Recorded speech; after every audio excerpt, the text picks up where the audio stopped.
Oh, glory flying, there's a lot of men dead. So we can sleep in peace at night when we lay down our heads. My daddy served in the army where he lost his right eye, but he flew a flag out in our yard till the day that he died. He wanted my mother, my brother, my sister, and me to grow up and live happy in the land of the free. Now this nation that I love has fallen under attack. A mighty sucker punch came flying in from somewhere in the back. Soon as we could see clearly through our big black eye, man, we lit up your world like the 4th of July. Hey, Uncle Sam, put your name at the top of his list. And the Statue of Liberty started shaking her fist. And the eagle will fly, and it's going to be hell when you hear Mother Freedom start ringing her bell. And it'll feel like the whole wide world is raining down on you. Brought to you courtesy of the Red, White, and Blue instrumental break. I don't think that's actually in the lyrics. Oh, justice will be served and the battle will rage. This big dog, Finnegan, dog, yeah. This big dog will fight when you rattle his cage. Give me a bark, Finn. Go. Okay. And you'll be sorry that you messed with the US of A, because, and this is the line of the song that everybody says, because we'll put a boot in your ass. It's the American way. Hey, Uncle Sam, put your name. Okay, that's the chorus. Okay, pure poetry, genius.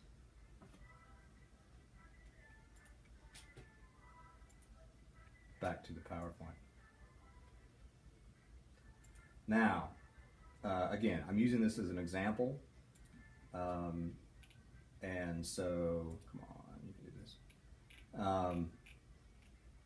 The idea here is, okay, well, we got all these lines, right? And a lot of them is metaphorical.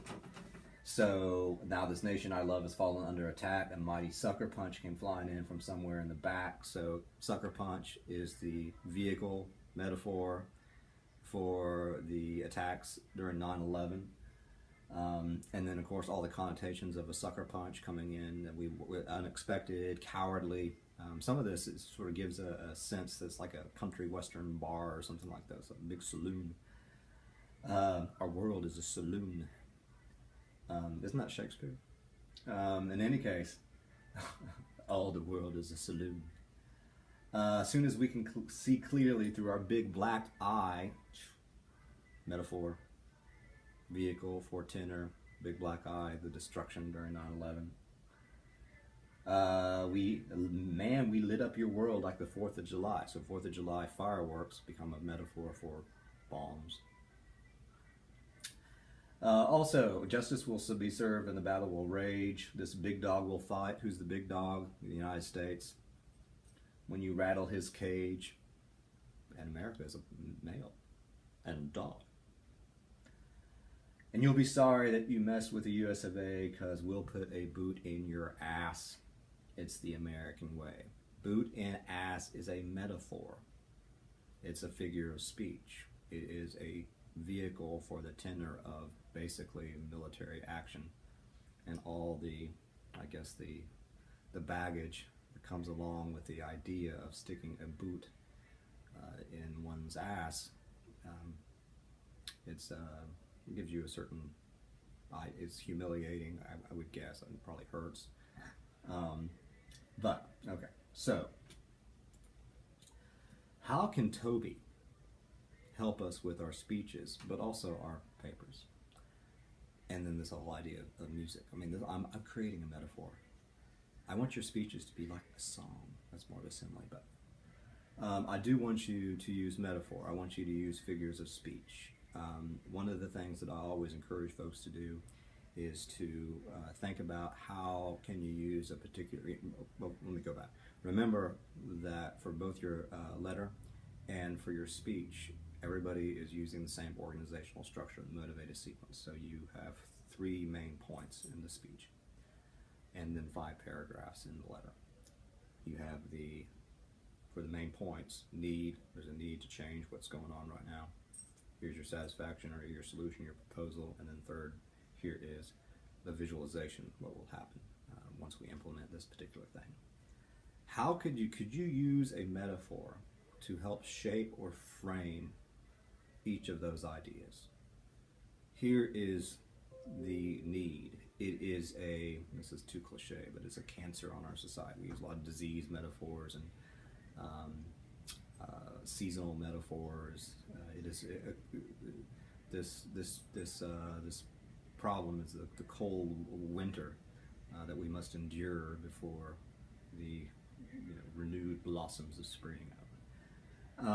So think of can you use a clever metaphor to sort of capture the need? Can you use a clever metaphor to capture the essence of your proposal? Could you use a clever metaphor to capture visualization? So what I'm asking you to do, and as part of the point system, is to use particularly metaphor, but also there's so many things in here, and I tend to like sort of old-fashioned oratory, and so the more sort of stuff you can throw into your speech, the better. I do like repetition. So we got when they talk about figures of speech and imagery, on page 135. I mean, these are the things I'm talking about. We got simile, we got metaphor, we got analogy, but we also have anaphora, epiphora, alliteration, parallelism, and just this antithesis, and just this idea also of repetition, which is anaphora.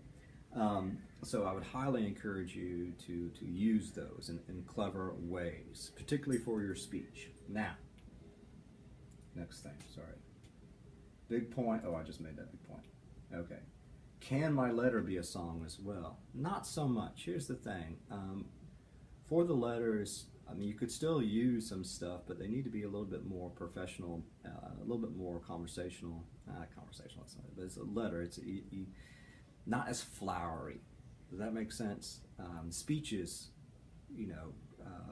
if you heard Obama last night, some of the things that he said, or maybe there are some sort of figures of speech and sort of ornamental type of language that seems to be appropriate for speeches, but when you write them, particularly a letter to the editor, it just seems hokey or cheesy. So be careful. Yeah, and again, I don't want you. I mean, the content is going to be primarily the same between your speech and your letter, but the language that you use will be different. And so be careful about that. Hopefully, this gave you a little bit about what I want for the so far as figures of speech in your speech as well as the letter. And so I will end with saying, please.